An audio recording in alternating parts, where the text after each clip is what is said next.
Hi everyone, it is great to have you all with us today. My name is Aishna Kukreja and I'm the assistant editor at CA Club India. So as you know that the topic for today's webinar is TCS on sale of goods under section 206C subsection 1H. Can everyone let me know if you can hear me? Am I audible? Can everyone put it on the chat box if I'm audible?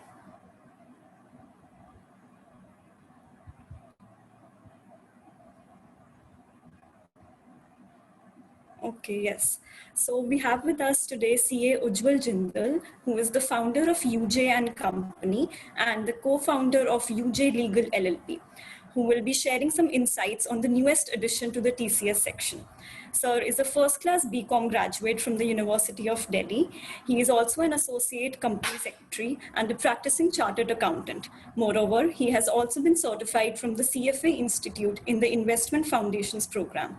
Sir carries with him abundant experience in the field of direct and indirect tax, corporate, secretarial, and allied laws and capital markets. He is fond of writing as well and is a content writer at CA Club India, Taxman, and Tax Guru, and also is a part of various newsletters and various journals of ICAI and ICSI. Sir, I think your achievements and experience speak for itself. From CA to CS to content writing, there is nothing you haven't achieved success in. We are absolutely delighted to have you with us today. I will no longer be taking any more of your time. Just a quick disclaimer for the audience. This is a speaker session and we will be taking questions once during the session and once after the session. So please do not refrain from commenting any query that you may have regarding the session, and so we'll be taking up those in the Q&A session. Handing over to you, sir, now. Thank you so much, Ashna, for the wonderful introduction. And hello, everyone, in this webinar with the CA Club India once again on the topic TCS on sale of goods, that is section 206C1H that has been introduced by the budget 2020. I would like to thank CA Club India for having me here. Also, I would like to extend my deepest thanks to Chaitanya. So before taking much time, let us start with the session that is on TCS on sale of goods. So before beginning and discussing the provisions about TCS, let us first understand what TCS is. But how did TCS evolve and why the government brought TCS? Because we are much familiar with the concept of TDS that has been ruling from many years and has touched the life of each and everyone consistently. But the provisions of TCS are not clear with everyone. So what basically is TCS? Why the government brought TCS, and what is the provision? We will be discussing it later. So we all know that India is a land of diversity and its population count is over 135 crores. And to run such a colossal nation, government requires a lot of resources. Such resources are in form of tax payments basically that the person makes to the government. So to check and verify that whether each taxpayer has contributed fairly on his income is basically next to impossible for the government to check. So as a measure to check the fairness and avoid revenue leakage, the government figured out a transaction and revenue tracking mechanism.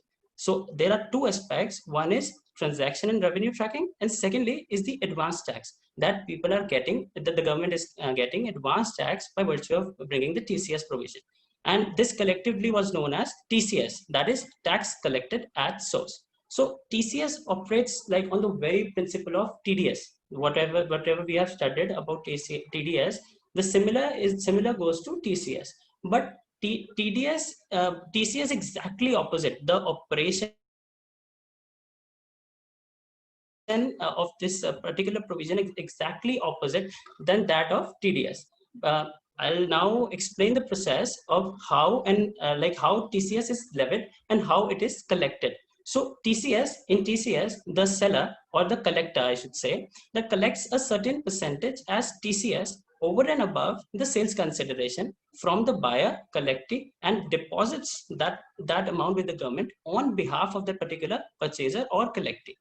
This way, the transaction gets tracked and the government can verify the details that for the particular transaction that the person has made this transaction, and simultaneously the transaction could be brought to the ambit of tax. with respect to this transaction. Okay, so this is basically the premise of TCS.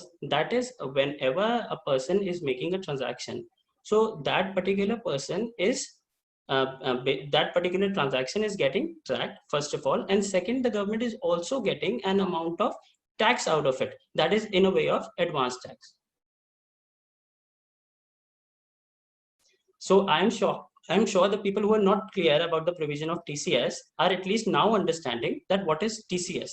Now let us shift our discussion to the main aspect that we have been waiting for to take a session on, that has been introduced from the very day today, that is 1st of October, and that is with regard to TCS on sale of goods. Okay, so basically government has brought this by virtue of this budget 2020, and that got notified by the Finance Act 2020.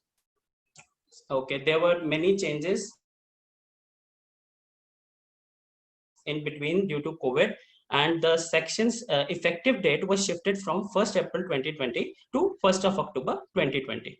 So I am briefing this provision that has been stated in the Income Tax Act, first of all, and then I'll be moving toward the advanced concepts. I know the professionals that are associated with us on this session are definitely like entirely waiting for those advanced concepts to be discussed, and we have duly taken care of the same. But for the understanding of everyone, all the people who are with us in this session, we are first of all focusing on what the provision is that has been introduced by Budget 2020, and what will be the effect of this provision in the hand of both the seller and the buyer. So coming towards the provision, basically, so let us first see who is the collector, or who is the person responsible for collecting the TCS that has been brought up. So every seller whose total sales, gross receipts, or turnover from the business carried on by him exceeds rupees 10 crore during the immediately previous financial year. That is, we are talking with respect to the financial year 2020-2021. So his turnover gross receipt for the financial year 2019-2020, that is the previous financial year, that would be evaluated. In which year the sale of goods have been made, that is this year, that is 2020-2021. Okay, and this turnover would be excluding the goods that he has exported out of India, or the goods that are covered under miscellaneous provision of 206C, that is the TCS provision, that are alcoholic liquor, tendu leaves, or scrap, the sale of scrap, and other provisions that are allied. Okay, so moving on to who will be the collecting, or the person who will be paying the TCS. So that would be every buyer. Okay, so this is for every buyer. As we know, the government issues an exclusion list for all entries. So there is a short exclusion list that has been added to the point of collectee as well. So the exclusion goes on to central government, state government, that is, if they'll be the buyer, they'll not be responsible for paying the TCS. Okay, it being any embassy, high commission, legation, local authority, or the person who is importing goods from out of India, he'll also not be the collectee. Okay, and one exclusion more they have added is with regard to the person who is liable to deduct TCS under the provision of the Income Tax Act. Sorry, I mentioned TCS, it's TDS. A buyer who is liable to deduct TDS on the payment made to the seller for the goods he has purchased. So this payment could be with respect to like I should give an example of section 194C, that is payment in respect of contracts. So if the payment is with respect to that, so the person who is liable to deduct TCS will not be collected from him. Now moving to condition for collection. The condition for collection would be receipt of any amount as consideration for sale of any amount or value or aggregate of such value exceeding rupees 50 lakh in any financial year. So the whole premise of the provision goes on with receipt. I'll elaborate it in the advanced concept section that we will be discussing, but it is very important to understand that the linkage is with the receipts and not with sale. Okay, so we'll be understanding it perfectly when we once move to the advanced concept section. This is just an introduction of the section that we are discussing for now. Okay, so next we would move towards the rate that is that the government has given for this particular collection mechanism. So it is 0.1% or 0.10% of the sale consideration that is exceeding rupees 50 lakh. So like in a fair manner, I should say that it is rupee 1 on rupees 1000. So for every 1000 sale that a seller is making to a particular buyer, so he has to collect rupees 1 in addition to what rupees 1000 sale he is giving. We are aware that due to corona pandemic situation, the government brought in the economic package on 13th of May 2020. By virtue of that, TDS and TCS rates were reduced by 25% on various sections that were enlisted, except a few. However, the government included this particular section to enjoy a rebate of 25%, and therefore the effective TCS rate starting with effect from 14th of May 2020 till 31st of March 2020 is 0.075%. That operates as 0.75 on 1000, 75 पैसे जिसे कहते हैं. ठीक है, तो this has been even notified by the Taxation and Other Law Relaxation and Amendment of Certain Provisions Act of 2020. So that has been given effect to. Earlier it was given effect by an ordinance that was passed. Okay. And one more thing, we are very clear with the concept that where a person is not furnishing his PAN or Aadhaar, then he has to, the TDS and TCS collection rates are higher. So in this case also, the TCS rate in that case would be 1% if the buyer is not furnishing his PAN to the seller. So the 25% rebate that I just discussed about, that is not being extended to this limit of 1%. Okay, so this is very clear that 25% rebate is just for the 0.1% condition and not for this condition where he has not furnished his PAN to the particular seller. Okay, so these two provisions were introduced by budget, and the basic intent of introduction was to widen and deepen the tax net. The provision were to, as I discussed earlier, that they were to come into effect from 1st of April 2020. However, due to this pandemic situation, the government staggered the provisions by 6 months, and after those 6 months, that is on 1st October 2020, they are coming. They are now being levied. Okay. Now I have summarized the entire provision that is contained in the Income Tax Act as it is. I have not changed anything. I have not added anything. I have just enumerated what was written. But behind the scene, there are things that require much attention and also that requires clarification. The government also understood after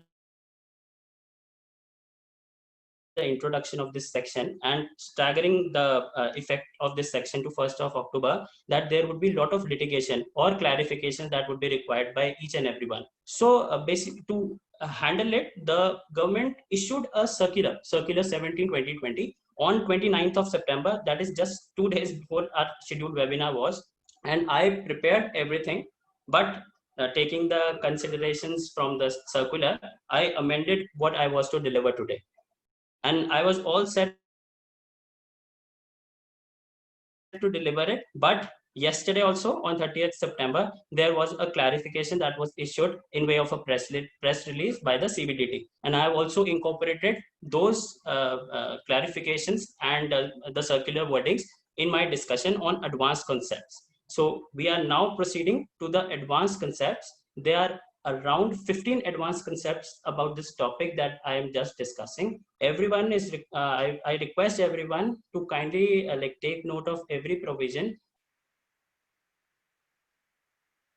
because it is as per the circulars and as per the clarification that the government has issued. On few topics or few these concepts, there is no affirmation from the side of the government. And also I cannot they are in my opinion, they are the most accurate ones, but however it would again depend upon how the department takes it. Okay, so moving on to the first one, that is with regard to the turnover or gross receipts or total sales that we discussed that qualifies the seller to be a collector. That if he has been making supplies or selling goods or whatever he is doing his business, carrying on his business of exceeding 10 crore, then he would be liable to collect TCS. Okay, otherwise he would not be required. So what would be the formula of calculating this turnover of the preceding financial year, that is 1920? So will it include GST component? Will it have the basically the sale of goods will be involved, or provision of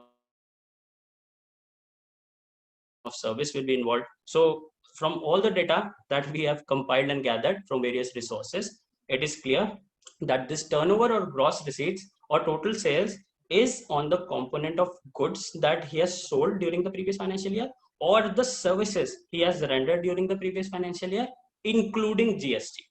So the goods and services tax component is also to be regarded while checking the limit of rupees 10 crore for a particular seller during the particular financial year. So this is the first advanced concept, that for evaluating the turnover, we have to consider not only the supplies that he has made with respect to the goods, but also with respect to the services, and that too both goods and services inclusive of GST. So this is the very first advanced concept that we have discussed. Now moving towards TCS liability trigger point, that is when this TCS liability gets triggered. So this is our second advanced concept. And as I told you, that the entire concept of TCS is not based on sales. I mean, it is like the first provision of the first line of it says that if any person is making sale and getting receipts exceeding 50 lakh. So it is again highlighting the provision of sale, but it is completely linked to receipts. So making it very clear that if a person has made sales starting from 1st of April 2020 to the 30th of September 2020, that is before the application of the provision of this section. So those particular sale transaction, if received before 30th of September 2020, would not be liable to TCS. That is very clear. Okay. And if after the due date, that is starting today, 1st of October 2020 and onwards, if he is making any sales and getting receipts that are exceeding 50 lakh, and this receipts of 50 lakh, that will be including the receipts that we talked about up to 30th of September 2020. Okay. In combination, they work like this. I'll be briefing upon few examples now, so that everybody could understand that how how this provision would actually work. So the government has clarified by circular 17/2020 that I just discussed about, that the provisions of this subsection shall not apply on any sales consideration received before 1st of October 2020. That everyone is very clear about. But it would apply on all sale considerations, including advances. Now this word is very important. We will be discussing more on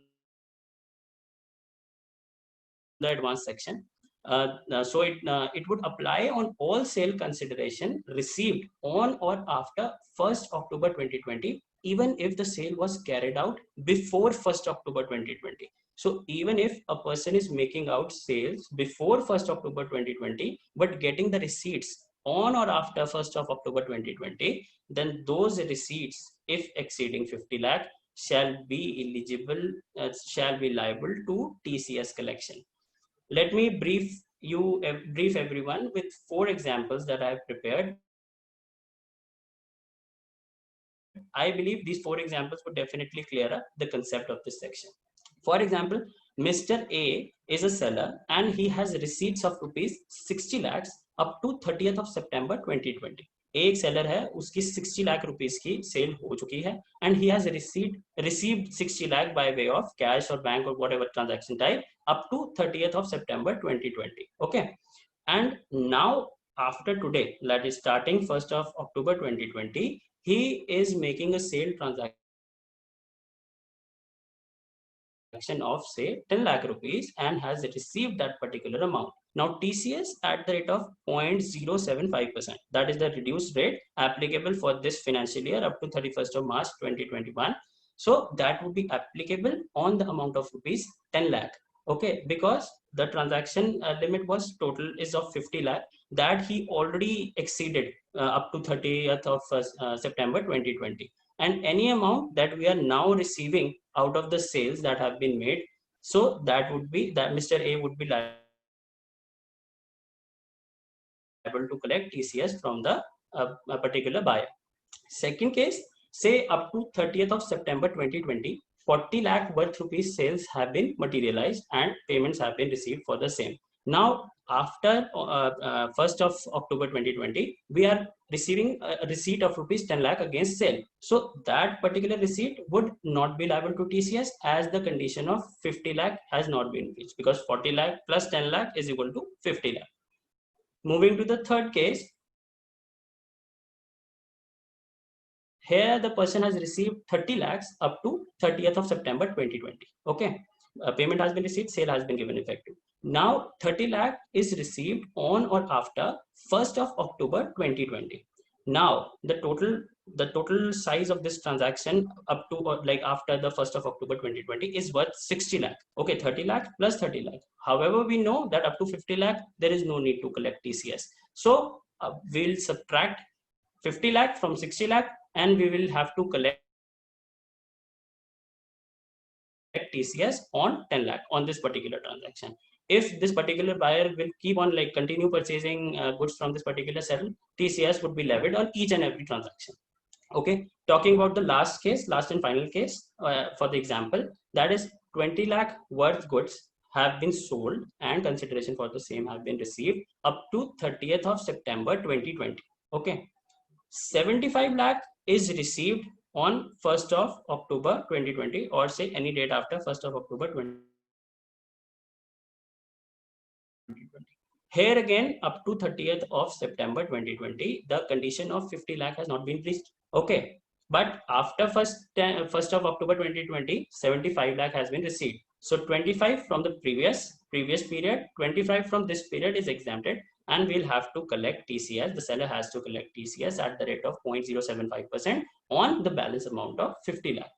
So we are very clear that the threshold limit of 50 lakh is with respect, it is regard to the sale transaction that involves a receipt. If there is no receipt, just sale, TCS provision cannot be triggered, because the trigger for the TCS transaction is receipt based. So this is very crucial point, because earlier when these provisions were enforced, everyone was of the view that there is a twin condition where TCS will be levied. The first condition being sale, the second condition being receipt. Okay, so everyone was preparing, like everyone was of the view, every professional in fact was of the view that these twin conditions have to be fulfilled simultaneously. For example, we inferred before that if a sale transaction took place on before 30th of September 2020, but the receipt of the same were received in October, and say suppose the receipts were exceeding 50 lakh, okay, for that particular sale transaction. So we were earlier of the view that as the sale has took place before 1st of October 2020, but only the payment has been materialized after 1st of October 2020. So this transaction would not be under the liability of TCS. The buyer would not be liable to pay TCS on such amount. But after the government circular, after the government's clarification on the same, they have made it crystal clear that the premise of triggering of TCS provisions depend upon receipt and not on sale. Even if you are receiving a consideration against a sale made in the year 2017, for example, or 2018, or 2019, and you are receiving it in the financial year 2020-2021, and after 1st October 2020, where your receipts from that particular buyer has exceeded 50 lakh. So even on those sales that were made in the earlier year, you are very much liable to collect TCS from that particular buyer. So this was all about the second advanced concept that we discussed about, that what how TCS liability would be triggered, and we understood that sale is immaterial. However, sale should be there, but for calculating the limits of 50 lakh, it is not material. What we have to see is receipt. Okay. Moving towards the third one, that is with respect to adjustment of sale return discount or GST, or I should say the indirect taxes. So everyone was of the view before that, say for example, Mr. A is selling goods of rupees 1000 to Mr. B. On this particular sale transaction, he'll also be having a GST, say of 18%. So the total amount would be 1180, that is 1180. So now on what amount this particular TCS will be collected, on 1000 or 1180? So the government has clarified this by way of circular 17/2020, okay, that it has to be collected on the amount including GST. So it would be collected on 1180 into 0.075% for this financial year, or 0.1% for next financial year, and so on. Okay. Moreover, with respect to sale returns or discounts, because our premise again is receipt. Okay, so after deducting or reducing or accounting for everything, the government said that there is no adjustment on account of sale return or discount or GST that is involved while calculating the TCS on the sale transaction. So TCS is on the GST component, TCS is ignoring the sales return, TCS is ignoring the discount component. So that was very much made clear by circular number 70/2020. Now, by this circular, the government also clarified about two transactions. One was with regard to motor vehicles, and one was with regard to the fuel that is being sold to non-resident airlines. This was additionally clarified by the government in the circular. So I would first discuss about the motor vehicles. Everyone must be knowing that if as a consumer you are purchasing a car that is priced exceeding 10 lakh, then the seller collects an amount of TCS from you on the consideration of this car. Okay, so this was the provision that were earlier also like effective under section 206C 1F. So that was the provision that was already given effect. So now after the introduction of 206C 1H, so there was a confusion that whether the transactions that involve both the sections 1H and 1F would be like, what would be the treatment of the TCS in both the sections. So government has like issued the circular 17 and made it very clear with regard to the same. So the government said that receipt of if the receipts are coming from a consumer who has purchased a car, say of 10 lakh or above, he would be liable, the seller would be liable to collect the TCS from the buyer under section 206(1)(f). There is no question of the provision going under 206(1)(c)(1)(h), because in the 206(c)(1)(h) section, it has clearly specified that the provisions that are already covered under the TCS provisions, that would not be touched by 206(1)(h). So only those provisions that are excluding the TCS provision that are earlier liable, those would be touched by 206(1)(h). However, there is also an exception about it. We'll be discussing it in some time. Okay, so now say if there is a receipt of sale consideration from a dealer of motor vehicles, because the particular section 1F is with regard to the sale consideration that is coming from a consumer.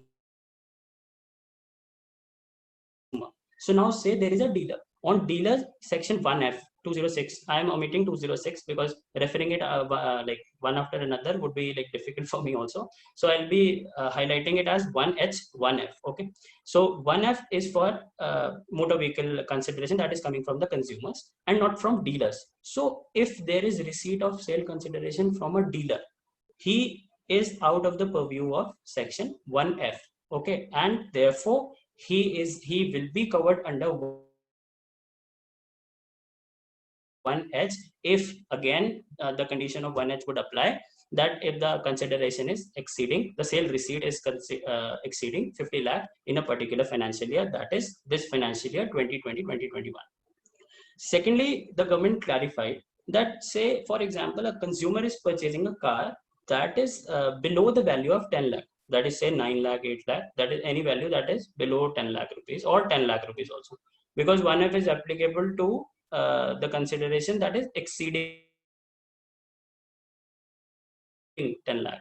So if it is 9 lakh, 8 lakh or something like that, and such amounts in combination from a particular seller by a particular buyer, they aggregate to 50 lakh or more. If they get aggregated to 50 lakh or more, then 1F or 1H, which provision would be applicable? So it was made clear by the circular that here 1H would stand in effect, as 1F is again not applicable, because wherever 1F is not applicable, we can move the provision directly into 1H. So basically, only the consumers who were purchasing the vehicles exceeding the value of rupees 10 lakh and were covered under the provision of section 1F, they were excluded from paying TCS under 1H. All other cases that there can be a number of cases that could arise with respect to this section. So that would be covered here in particular. Secondly, I was discussing about the fuel supply to non-resident airlines. So in India, we are operating various airlines. Few are Indians like Air India, etc., and another are foreign airlines like Virgin Airlines or and a number of airlines are operating. So those airlines require fuel, and that particular fuel is purchased from Indian vendors only, because when the plane is parked at the airports in India, so the fuel requirement would obviously be from India only. So all those supplies that are being made to these airline companies with respect to the fuel. So again, there was a doubt that whether provision of 1H would be applicable on these supplies if they are in excess of 50 lakh, again by a particular buyer from a particular seller. So government made it very clear that we are excluding this particular transaction from the ambit of TCS, and therefore if an airline is purchasing fuel, if a non-resident airline is purchasing fuel for a plane that is parked at Indian airport, so for that particular assertion, TCS liability would not accrue. Now moving towards TCS on outstanding debtor balances as on 30th September 2020 that are received on or after 1st of October 2020. I have discussed it earlier. I made it very clear that any payment, any receipt that we are receiving after 1st October 2020 from a particular buyer, if it exceeds rupees 50 lakh on or after 1st of October 2020, then TCS provision would be applicable. And therefore, even if in case of debtor balances that were outstanding on 30th of September 2020, this particular assertion would flow and TCS will have to be collected. So the provision of TCS stands applicable. Now moving to the next item, that is cancellation of sale order. There are instances when a particular sales order is provided for, and that starts getting executed, but in the meantime, or say after a month or few weeks, the buyer says that he does not intend to fulfill the commitment that he entered for, or wants to cancel that particular order. So in this case, if his sales before from that particular buyer, if the seller has supplied him goods, okay, and the payments were received exceeding 50 lakh, I'm assuming a case that where already the condition of 50 lakh was breached. So the seller collected the amount of TCS on the sale transaction that was entered on or after 1st of October 2020 with respect to such sale. Now, this particular sale transaction was cancelled by the customer. So what would be the treatment of the TCS amount that has been collected? So there can be two instances. One instance is where TCS, the seller has collected that TCS and deposited the same with the government. So in that case, TCS would operate as under the section under the form 26A. Yes, it would be reflected under the head of the buyer, and he can avail for the credit of the same. So there would be basically no instance of any ambiguity that would arise, because even if the sale transaction has been cancelled, that particular amount he can claim refund for, or he can adjust the same amount with his overall tax liability that would be arising for that particular financial year. So there would be no harm. The second case would be where TCS has not been deposited, okay, and the particular sale transaction has been cancelled. So in that case, the seller could refund him that particular TCS component as well, because the same was not deposited. The third case, which is which again is in my view, so it is with regard that if you have collected the TCS, say for example, and have deposited the particular TCS with the government account, but we all know that to give effect to that TCS deposit, you have to file a return. That is a quarterly return, like we filed in TDS. The same is with TCS also. So with regard to that particular TCS return, if we could adjust that amount with regard to some other buyer, the seller could adjust the statement of TCS with the account of another buyer. For example, if a particular transaction with buyer A has been cancelled, however, with buyer B has been executed. So the buyer A is asking for his TCS amount desperately. However, the seller has already deposited that particular amount in the account of the government, but he is demanding that from the seller. So the seller can give back him this amount, and instead he could adjust the TCS amount with the second buyer C or B that has came, and similarly then could file return against his PAN number, and the subsequent credits of the TCS would then reflect in his Form 26AS. So basically, this can be done in such a way that effect could be given to the for adjusting the transaction. Okay, so it can be done in three ways that I've listed. Depends upon when the transaction took place of cancellation. It was before or after the deposit of TCS, or even after when it was deposited, but TCS return was pending to be getting filed. So then also the treatment could be given. Moving towards the next advanced concept. We know that in certain transaction, the consideration for a particular sale transaction is received from various purchasers. Like for example, in a particular sale transaction, say Mr. A is one buyer and Mr. B is another buyer. Mr. B being the government who is providing for the subsidy on this particular transaction, and he's settling the account for this particular sale. So the seller is X, the buyers are 2. So there was a question in the mind that TCS would be or for buyer A or buyer B, or how it would be collected. So in my view, the TCS liability would be upon the full consideration amount of the sale, that is from buyer A and buyer B, and who is the primary buyer, who would be the primary buyer of this particular transaction. He has to remit that TCS, and the seller would be depositing it in his against his PAN or whatever the case may be. However, there were questions that came in my inbox that, for example, say the buyer A is non-government, but buyer B is government.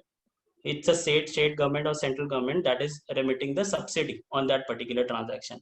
So even in that case also the TCS would be deducted on full value, because we have heard that in the case of the buyer, the central government and state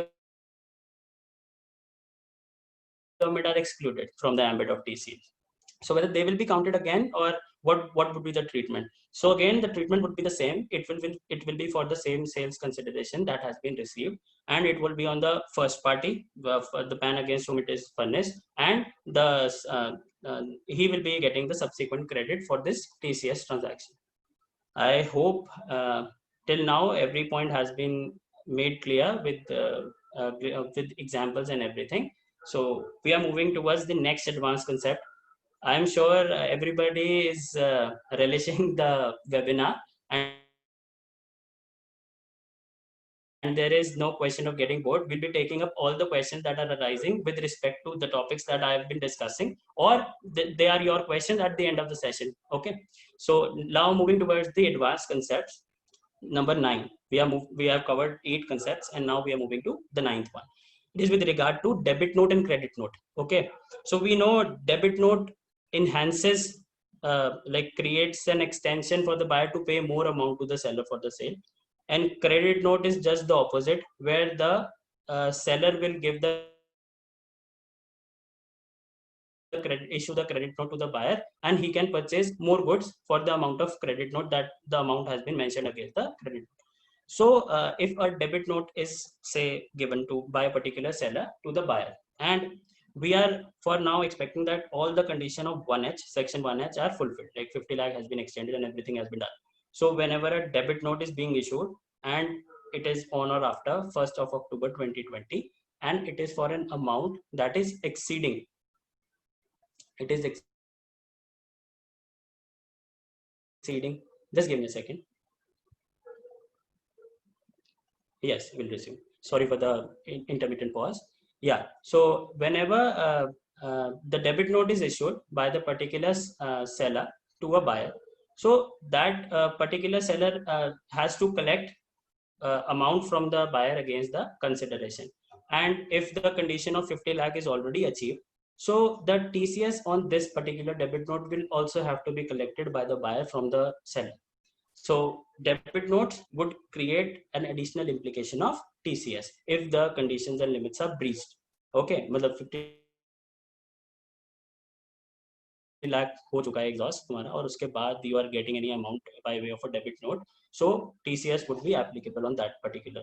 And now we are moving towards the credit note. So credit note are basically issued when there is sale return or there is a redifference between the items. So there can be two situations. In case where credit note is issued prior to receipt of sales consideration, okay, then effect of reduction in TCS liability can be given instantly, because it was given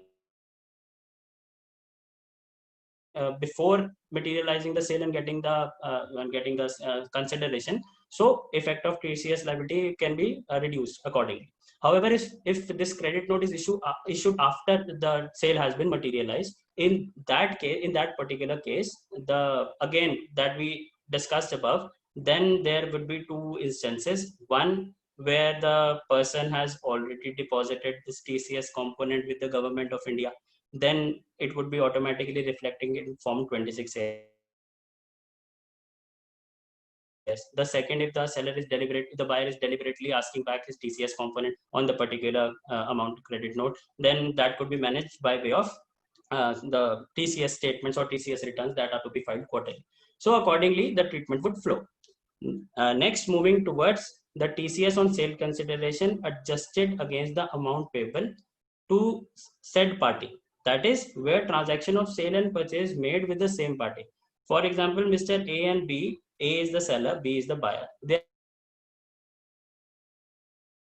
are making purchases and sales amongst them. A is purchasing goods from B, B is purchasing goods from A. They are both making sales and purchases from each other in a particular financial year. And for example, these transactions meet the condition of Section 1H. So what would be the treatment on TCS? The government has not yet clarified anything about this particular transaction. But in my view, this is my personal view on this, that this would be a deemed sale. Now, when this would become a deemed sale, because you are just adjusting those amounts of revenues between them. However, your total turnover is increasing. You are making those sales, you are accounting for those purchases. So there is a sale. However, in substance, that is adjusted. There is a barter. It is getting adjusted eventually. However, the TCS component is on receipt basis, I should say this, and there is no receipt that is happening actually, because it as I said, it does not operate on sale consideration, it operates on receipt base, and there are no receipts that are flowing in this particular transaction. Even then, I feel that this being a deemed sale and everything going in line, so TCS liability should be attracted. However, I am also seconding the view that the government may give a relief under this provision, and they should exclude this deemed sale from the purview of TCS. So when there would be an adjusting transaction, no TCS would be collected. Then again, the government that issued that clarification or circulars, So basically, it said that usually in a transaction, when a person is purchasing goods on a regular basis from a particular seller for over a period of 1 year, so there is a running account that is operating between the buyer and the seller. The person is regularly making the sales and is regularly making the purchases for the entire financial year, and the receipts are flowing like they are not bill based receipts. For example, if I've sold a particular product to my buyer, and who is a consistent buyer who keeps on buying for entire year and exceeding rupees 50 lakh, there are the receipts. So for that particular seller, if I raise a bill, say for example 1 lakh rupees, so he gives me 50,000. Then against another bill of 2 lakh, he pays me 1.5 lakh, and against a bill of rupees 1 lakh, he pays me nothing. And in the fourth month, he settles the entire amount. So there is a running account that is operating between the buyer and the seller for the entire period. So the government also felt that if they would like link the invoice, the sales with this receipt collection, so that would be a very tough scenario, because again the litigation, again there would be undue compliance burden that would start, because again the person will say that yes, my sale has been done prior to 30th of September and receipts have been made after 1st of October, and there would be inconsistency. So the government, to give one effect to once and all to everything, they have said that the receipts that are coming after 1st of October with respect to the sale transaction or advances that you have collected, like you have the sales that you have made prior to 1st of October 2020. So we are ignoring everything. We are just focusing on advance. We are just focusing on receipts.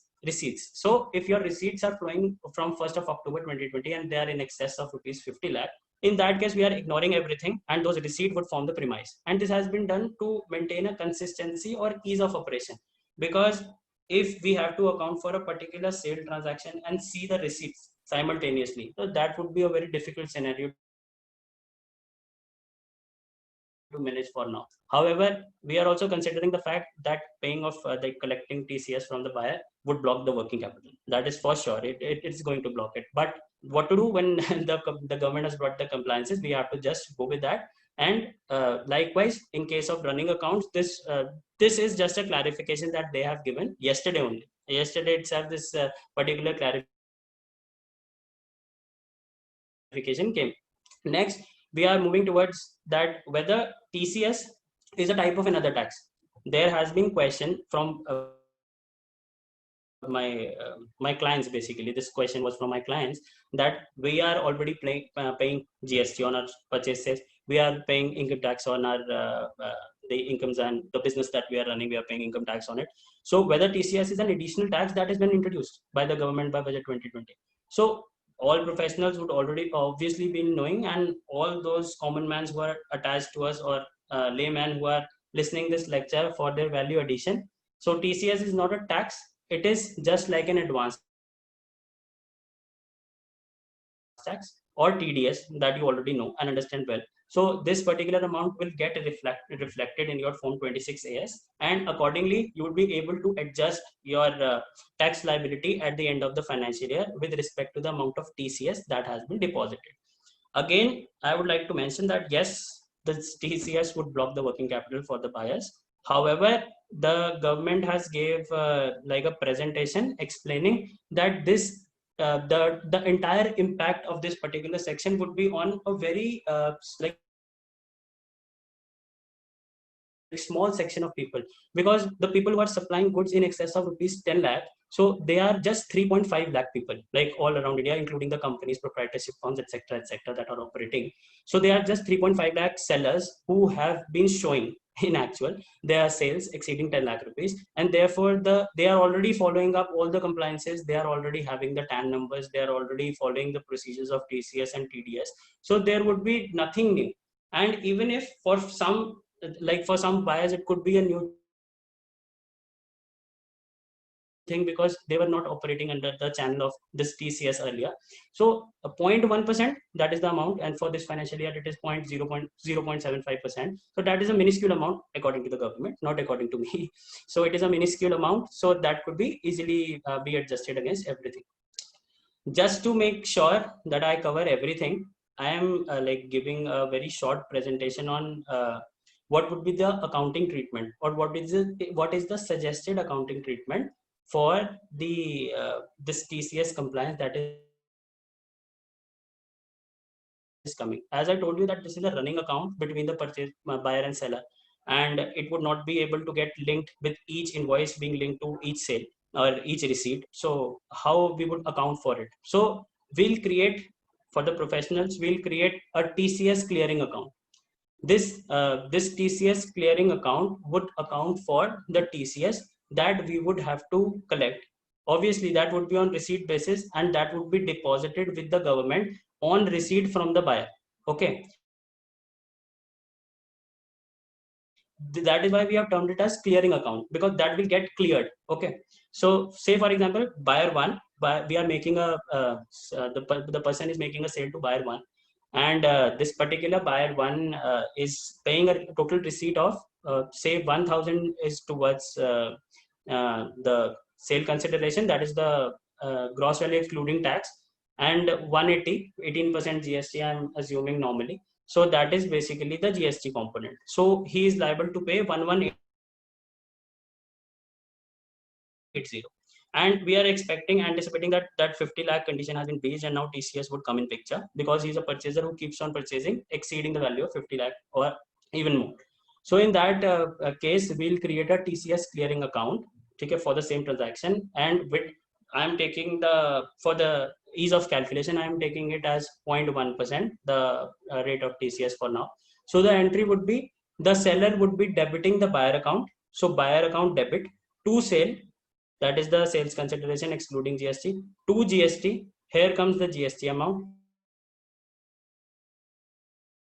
and to TCS clearing account, that is 0.1%. So if the sale consideration is 1000, GST collected is 180, and TCS would be 1.18. So total buyer, like the total debit that will stand against the buyer would be 1181.18. So this is the total amount that has to be collected from this particular buyer from the seller.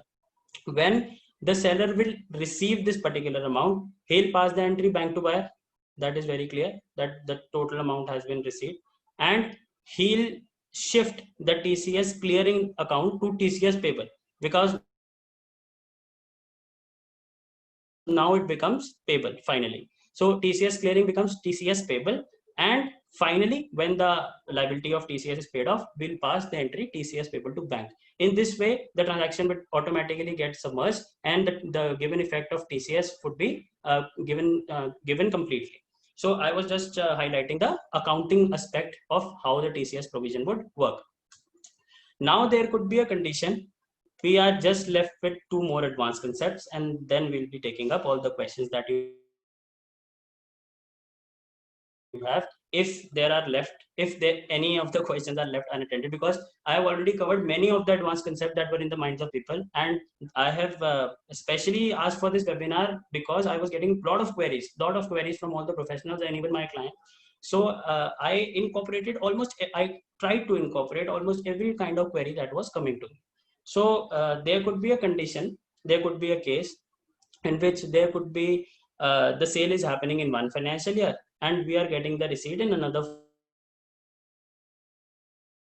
financial year. So we are making the particular sale transaction in, say, suppose 2020, 2021, and we are getting the receipt out of it in 21, 22 financial year. Okay, for example, I'm just taking a case for the same. So how would the TCS provisions operate? So again, TCS would operate on receipt base. There is no fixed there is no sale consideration that is linked to TCS in any way. So whenever we are receiving that amount in 21, 22, so you'll be accounting for TCS.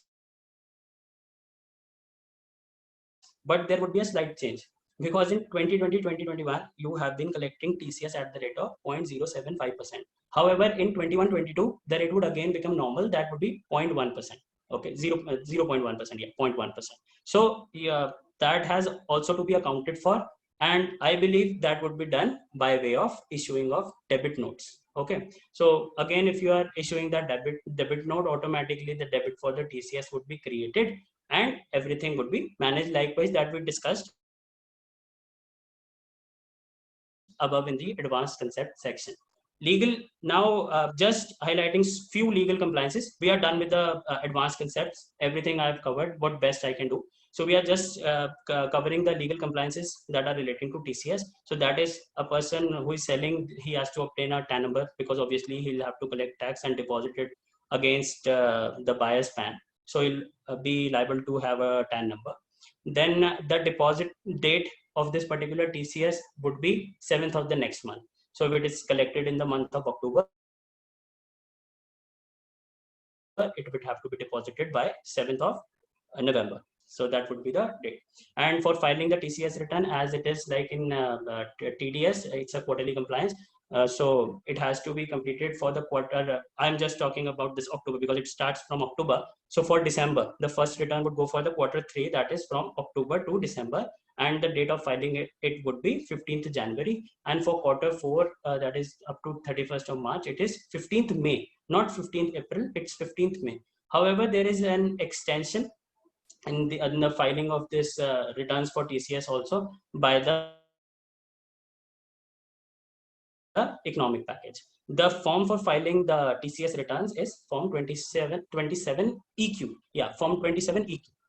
Next is the issuance of TCS certificate. Yes, when you are collecting TCS, then you have to issue a particular certificate to the buyer of whom you have collected and deposited the particular TCS. So that would be issued in form 27D, and that would be within 30 days from the end of the quarter. That is just after 15 days when you have filed your return. So the dates would be for quarter 3. I'm again talking that 31st December, it would be 30th January, and for 31st March, it would be 30th May accordingly. So this would be, this has also been extended by way of the economic package. I am sure I was able to deliver all the concepts that have arisen in the minds of various professionals and people regarding the concept of TCS on sale of goods.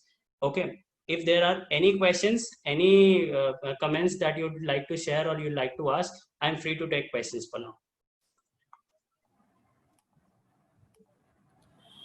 Thank you so much for this incredible session, sir. The way you broke down each and every aspect of the new subsection is quite amazing. So I'm sure we've all had a better understanding of the provision now. However, if someone has any questions and would like to take it on one-on-one with sir, they can switch on their camera and ask sir directly. Or alternatively, you could also put it down on in the comment section, in the chat box, sorry.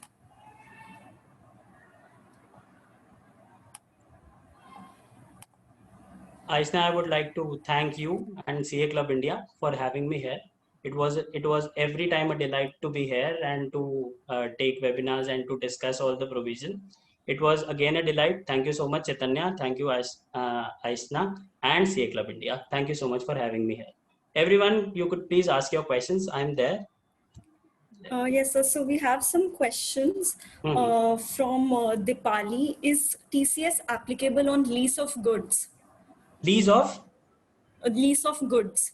Yes, Dipali. The provision clearly states that the TCS provision that were covered under section 206C1, C1F and C1G that are excluded from the ambit of 1H. All other sections or provisions that are there, that are in the other provisions that are not covered under the TCS provisions, so that would automatically flow under 1H by virtue of it. However, we are considering sale of goods. Lease of goods is, again, I believe, is a service and not a sale transaction of goods. So leasing would not get covered up here under TCS. We have another question from Rahul. Just a sec. Yes. So on raising bill with TCS, is there any liability? The liability arise once payment received from party. Please clarify. Correct. Okay. So Rahul, basically, we were of the view that whether this TCS is to be collected in the invoice or by way of a debit note. Both the ways are correct. However, going legally, I would suggest that you raise a debit note for the particular transaction and not going for charging it on the invoice base, because the premise of the TCS provision is receipt based, not sale. So if you are charging it on the invoice, you are basically indicating that you are charging or asking for the TCS on the invoice pattern. However, it is very clear that it is on receipt based. So asking it via way of a debit note would be more effective. Okay, so we have another question from Shubham, and he says he's missed most of the session. So the question is, does that 50 lakh limit include the indirect taxes like GST or as applicable? Yes, Shubham, correct. Correct. Shubham, the transaction limits covers include the amount of indirect taxes as well. It has been very much clarified by Circular 17/2020 that everything would be included. सरकार को हर चीज के ऊपर TCS चाहिए, चाहे आप GST हो, कुछ भी हो, 50 लाख से ऊपर जा रहा है, you have to pay TCS. The seller has to collect TCS. Another one from Dipali. Will it do if charge TCS on invoice and pay to government treasury when we collect money from customer? Perfectly, Dipali. Yes, if you collect TCS on invoice, as I just told on Rahul, that legally it is not fine to collect it on invoice, but however, you can place a separate section and you can ask for TCS payments in that particular section. However, payment would flow on receipt, and therefore the accounting would definitely go on according to the receipt base. So yes, you can deposit in the government treasury. In fact, you have to deposit it in the government treasury on receipt. We have a question from Aparna. Will e-way bill need to know TCS as there will be a mismatch in invoice value? Correct. There would be, as I suggested, that it would be better if you do not show that TCS particular transaction in the invoice itself. However, showing it in a different, like a separate column in the invoice would be more effective. And in that way, there would be no inconsistency with your GST invoices. However, I would again suggest that issuing a debit note would be more probable and more, in fact, legally, it would be more tenable if you issue a debit note for collecting the amount of TCS. So we'll take up the last question now because we're short on time. It is from Murlidhar, whether builders is liable to collect TCS from parties against advance as construction is coming under service, not sale. Correct. So the construction, as it is coming under service and TCS flows on sale of goods, I'm sure you are able to decide the answer yourself that TCS is on goods and not on services. Therefore, no, the provisions of TCS would not be flowing on. We are open for all your questions. You can submit your questions in the comment section. I would definitely try to answer each of them as far as they are possible. I would like to again thank Aishna and CA Club India and Chaitanya for having me here and having a delightful session. I am sure everybody was able to understand what I was trying to deliver, and I have covered most of the provisions. Thank you so much. Thank you. Thank you once again, sir, for this amazing session. And thank you so much, guys, for participating. For more information about such webinars, you can join our Telegram or WhatsApp group, and we will be putting up the details of the same in the chat box. So thank you so much, sir. It was a very insightful session, and we wished for you to come back with us for another webinar soon. Most welcome, Aishna. Thank you so much. Thank you.